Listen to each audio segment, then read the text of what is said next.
The COVID-19 pandemic has affected people in many ways. For some, that includes struggling to pay rent. Even as we start returning to normal, that monthly bill can be a problem for some. A moratorium was extended so landlords could not evict people unable to pay rent, but that could soon be ending. KELOLAND's Sarah McDonald explains where you can turn for help.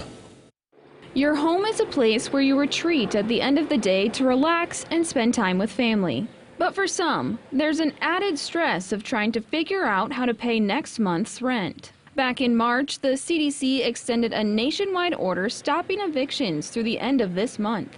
As this moratorium's ending, this leaves countless, like we talked about, this leaves roughly 18% of South Dakotans, susceptible to an eviction action. Brent Thompson, the executive director of East River Legal Services, says nothing in the moratorium prevents or stops a person from their obligation to pay rent. There's parking fees, late fees, damage fees. The bill just keeps compiling up, and now once the moratorium ends, you have an obligation to pay that. I mean, we're seeing people with, here at East River, back rents of some people over a year.